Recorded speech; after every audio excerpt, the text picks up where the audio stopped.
Bonjour à tous, dans cette vidéo nous allons voir comment nous allons pouvoir retrouver facilement des SATD ou des types de SATD lorsque nous avons une très grosse liste de SATD dans notre base de données. Donc nous allons commencer par aller dans la liste des SATD. Vous voyez qu'ici nous en avons déjà 3, c'est énorme. Donc en haut vous avez plusieurs éléments pour faire vos recherches. Admettons que vous souhaitiez rechercher les SATD clôturés. Vous cliquez sur clôturer et il ne reste plus que les SATD clôturés. Vous souhaitez maintenant voir les demandes DD-FIP en cours, il n'y en a pas. Les paiements en cours, il y en a 2. Voilà, grâce à ça, vous allez travailler sur cette colonne pour retrouver les éléments que vous souhaitez. C'est pratique par exemple pour relancer les employeurs, c'est pratique pour voir si vous n'avez pas eu tous les retours de la DGFIP. Opal mon ami. Ensuite,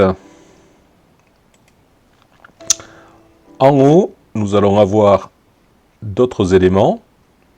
Par exemple, nous allons pouvoir travailler sur les débiteurs. Il va suffire de taper les premières lettres pour qu'il fasse le tri. Si je cherche Jackie Quartz, par exemple, un Q et un W me suffisent.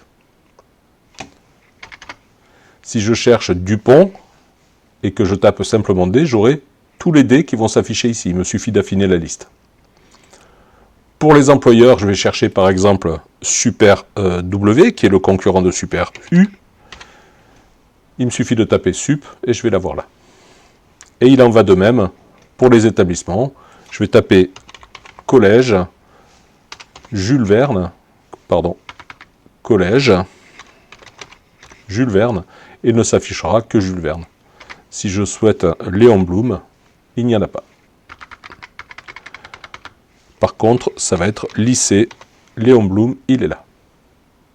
Pour mettre à zéro tous ces éléments, il me suffit de faire supprimer les filtres et tout s'affiche à nouveau. Voilà comment fonctionne le petit moteur de recherche que j'ai intégré dans cette table.